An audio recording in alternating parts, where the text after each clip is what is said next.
I sit in most weeks and talk about video games as if I know what I'm talking about, but in reality, I don't. I haven't got an experience of making games, but from what I've seen and heard, it isn't easy.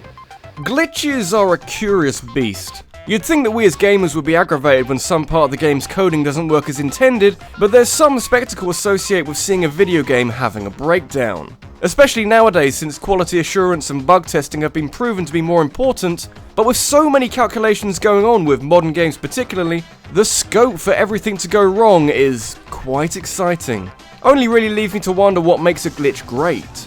If you do enough grinding up against walls, you'll probably be able to phase through it, but that's not too interesting in normal circumstances. I guess, and I'm playing this by ear for the most part, I'm looking for glitches that do a little more. Maybe they're useful, maybe they let you do something insane, or maybe they're part of what makes a game a legend. Being defined by your glitches. There's worse things to be remembered for.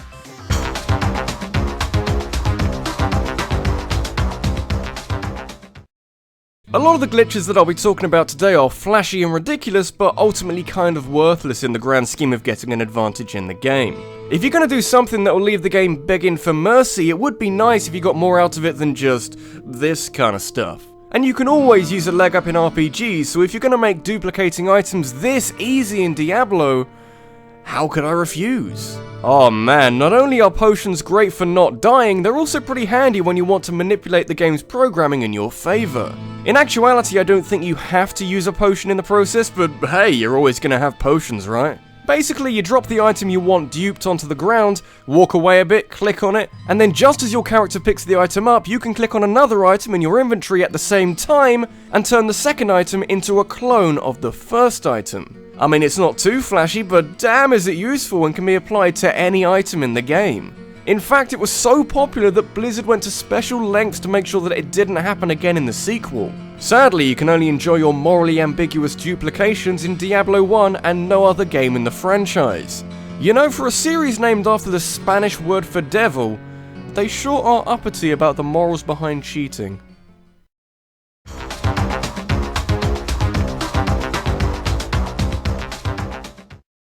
Childhood taught me many things. Video games are pretty cool, growing up isn't all it's cracked up to be, and playgrounds are fucking dangerous. Never had too many problems myself, but I had a few friends who got on the wrong side of various bits of apparatus. Didn't end well for them, most of them are dead now, thanks for bringing it up. But in a true act of video games letting you simulate dangerous activities, heading over to the nearest swing set in Grand Theft Auto 4 has a profound effect. Grand Theft Auto games have so much happening and so many calculations going on that little lapses do show up from time to time. Not saying you can excuse them, but you can understand that these things happen. Sometimes you park your car near a set of swings, you go away for a bit and you come back and it's not there anymore. Why swings? What about them gives off this air of violence, that merely brushing up against them is enough to give you a lot to think about very quickly? The swing glitch in Grand Theft Auto 4 is one of the more notable ones in a series that occasionally forgets how gravity works. Not much of a problem here with gravity, but momentum has taken a fucking holiday to somewhere nice. All you have to do is rub up against the swing set, either from the comfort of your vehicle, or if you're feeling ambitious, you could just hang off of it. Probably not a good idea. You get tossed miles into the air and with absolutely no warning, just for knowledge that it's surprisingly easy to trigger this one. Even though the initial launch is crazy violent, there's a great amount of elegance about seeing your car or just your person slowly turn in the sky. The landing isn't as graceful, but like I said, gravity is on point here. It's momentum that's letting the side down. Fucking freeloader.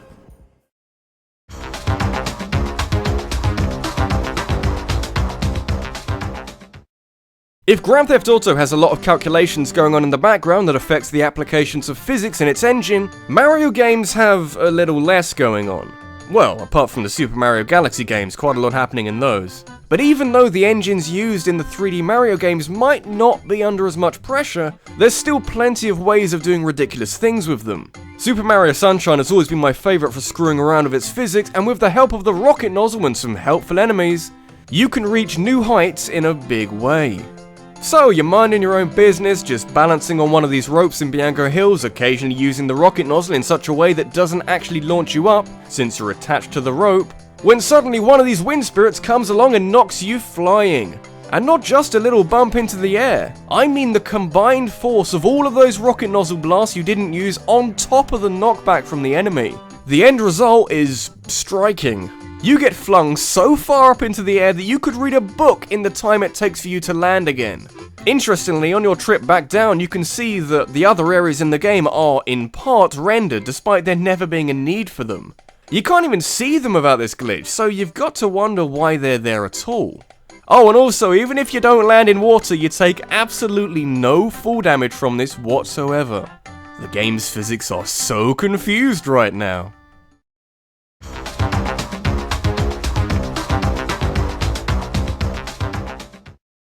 There's a special place for bad games. In a lot of circumstances, a really bad game can be the source of a lot of entertainment, especially if the glitches are right in front of your face. Even in the bleakest of scenarios, the glitches can usually salvage something. Sonic Boom: Rise of Lyric goes beyond being a bad, unfinished mess of a game. I mean, come on, have you played a Sonic game recently?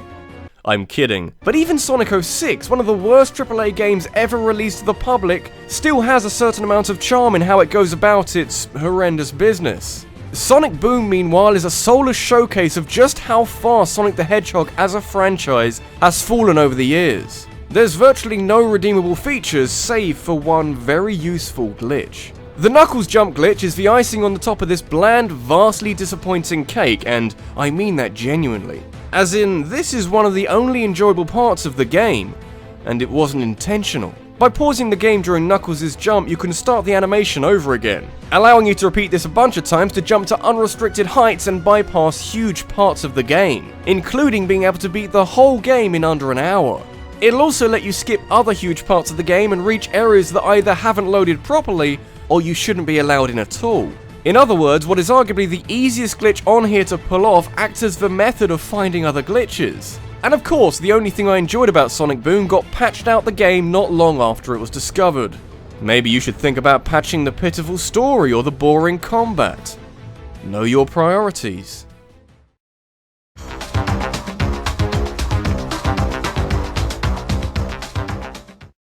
Putting a glitch from a game made by Bethesda on a video about the best glitches in gaming is, for a lack of a better word, cheating. I mean, they're good games, many would even say great games, but you can't deny that the average play session resembles something not too dissimilar to scarcely organised chaos. But that's what makes them fun games to play. You never know when you might clip through a wall, or when the game might crash on you, or when you might fall endlessly through the floor, cutting you off from a whole area in the game. You know, fun! But I wouldn't even be mentioning Bethesda games if there weren't a few entertaining glitches. And if you take a trip up to High Hrothgar in Skyrim and piss off some greybeards, it gives you the chance to take a trip down the mountain with a bit of style.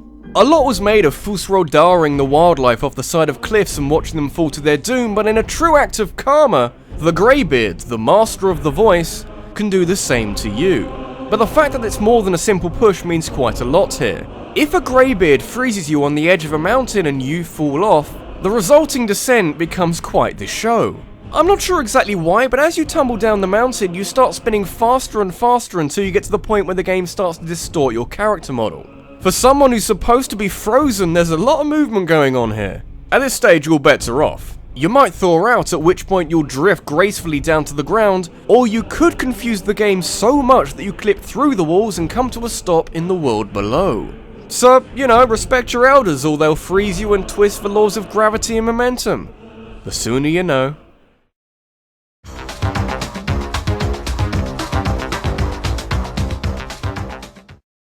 We take a lot for granted as gamers in the 21st century, but one of the greatest privileges we have, other than an absurd variety of titles to choose from and games that are still trying to push the boundaries of technology, is the extended replayability. Not all games have multiplayer, either local or online, but for the games that do have it, it adds the potential for an infinite replay bonus. Back in the day, this wasn't possible, so you'd probably find yourself playing until the game kicked your butt across the screen. And with some of the arcade games, there would come a time where the game would practically say, "No, stop playing, we need to see other people," before unceremoniously kicking you out. This is known as a kill screen. We talk a lot about beating a game, but who knew that beating a game into submission would bring up something like this? A kill screen is specifically designed to end your rampage with any number of arcade games. Or at least that's what it seems like. You'd think that if this kind of blockade was designed to stop you, it would do it with a bit more poise. In theory, it's the sort of thing that wouldn't get anywhere near a list like this, but that's the thing. They're not intentional. Just look at Pac-Man's kill screen. It'll definitely bring your run to an end, but not without making it impossible to continue. Seriously, even if you can make sense of this, it's not rendered in a way that lets you beat it. Donkey Kong's a bit less exciting. An invisible timer will tick down and kill you before you have a chance to beat the level. But on the flip side, Duck Hunts is brilliantly cruel. Hey, wanna shoot more ducks? Fuck you, fuck you, fuck you. These kill screens come from programming errors and integer overflow, so you can't really attribute it to clever design, but it does feel like the game itself is becoming sentient, as if you're doing so well that the game is coming alive to tell you to fuck off and play something else. Or, you know, you could put in an ending.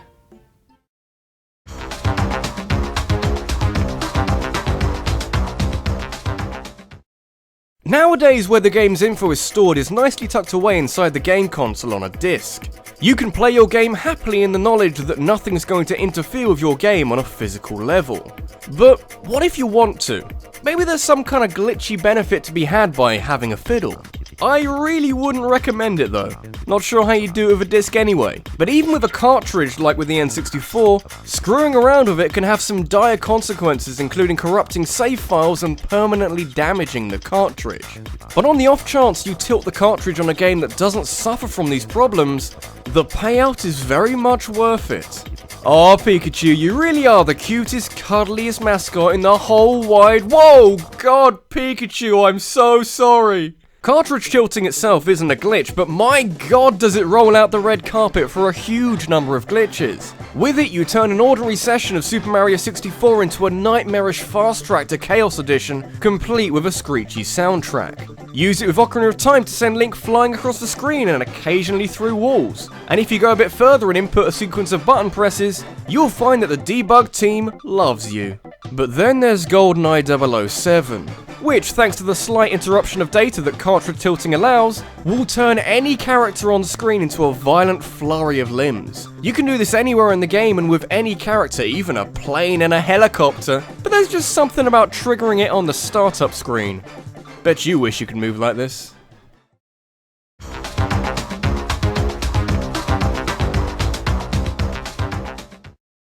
When making the first generation of Pokemon— actually, fuck it, you know where this is going, and if you don't, I question your ability to keep up to date with popular things that the internet won't shut up about.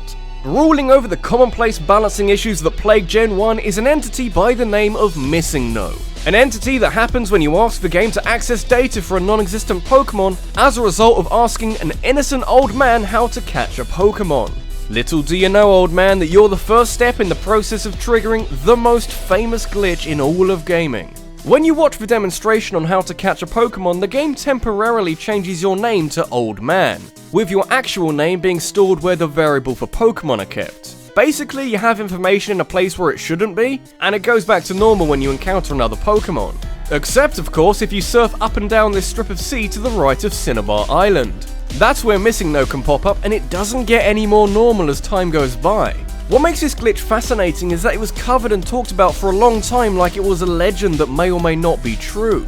Like some kind of video game Loch Ness monster. It made this game about hunting monsters into a game about hunting an otherworldly being. And that, to me, even with all the wacky side effects of catching Missingno, that is the coolest part of this.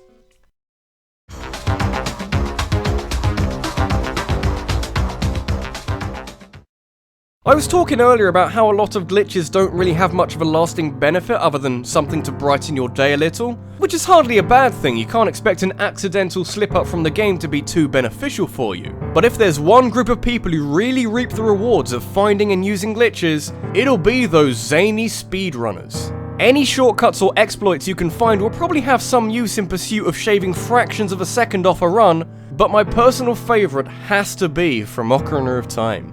I don't claim to be an expert on the world of speedrunning. Frankly, the concept scares me and makes me feel vastly inadequate. But I've heard that Ocarina of Time is quite a popular game to speed through. There's enough glitches and exploits for the world record to be under 20 minutes, and the average quick run of the game will rattle off the glitches just for the sake of it. But even then, there are two specific glitches that are both vitally important and ridiculous at the same time. The wrong warp is a glitch that allows you to enter areas that don't line up with the door that you just went through. It's a little complicated to explain, by which I mean it's really complicated to explain, but all you need to know is that thanks to doing a set number of things in the Goma boss fight room, you can warp from there to the inside of Ganon's castle, saving about, hours at least. But it doesn't stop there, oh no. By performing another one, slightly more specialized this time, you can skip most of a trip down Ganon's castle. In this case, it's called a Void Warp, named so because you keep your spawn position wherever you end up.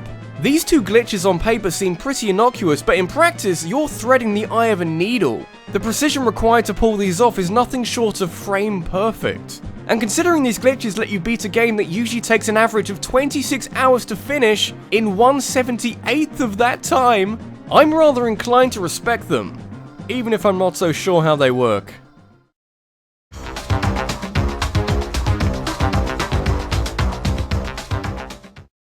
One of my all-time favourite aspects of video games is seeing them imitate real life. Not just the endless and I reckon ultimately fruitless pursuit of hyperrealism, occasionally you'll see moments where video games seem to mirror the world outside, for better or for worse. Maybe it's a little deep for a video that's almost entirely based around, haha, look at his funny face! But I really do appreciate when this happens, even more so when it comes about from an accident. And for the first time on this channel, I'm going to talk about World of Warcraft. When adding a new part or feature to your game, it's quite a good idea that you make sure that the add-on doesn't conflict too much with the existing content. It's unlikely to go as badly as the Blood Plague incident from World of Warcraft, but you never can tell. Back in 2005, a new patch saw the opening of a new area in the game, where players could go fight some angry jungle trolls and an ancient blood god. This god would inflict a debuff to you when engaged that would sap away at your health at a pretty quick rate. This corrupted blood disease could be passed to other nearby players, but it was confined to this new area, so there was no worry about it spreading too far. But as soon as players found out that you could infect pets with this disease and take them into the rest of the game with the debuff still active, World of Warcraft went into meltdown. It's amazing how such a small oversight led to such a massive consequence. The disease was transferred to large cities and the infection spread very fast, killing lower-leveled players in just a couple of seconds. Dozens turned to hundreds and the floor would be littered with the skeletons of players who had fallen victim to it. Interestingly, you could infect NPCs, but rather than succumbing to it, they would act as carriers and help spread it that way. There were even some players who would purposefully infect their pet with it and release it into a crowded city with the intention of spreading the disease even more. With WoW being the large community that it is, steps were taken to try and counteract it, like quarantine zones, healers constantly healing the infected, players trying to hunt down those who were trying to deliberately spread the plague, or people just staying at home out of fear. In other words, it echoed the behaviour of a real-world virus outbreak. We've come a long way since simulating table tennis. This is RabbidLuigi, and what makes this glitch even more crazy is that every single part of it was analysed by epidemiologists to determine how people would react to a real-world epidemic. When players were deliberately trying to infect other players, that was analysed for terrorism research. Basically, this gaming glitch had real-world uses, and that almost sounds like its very own glitch in the Matrix.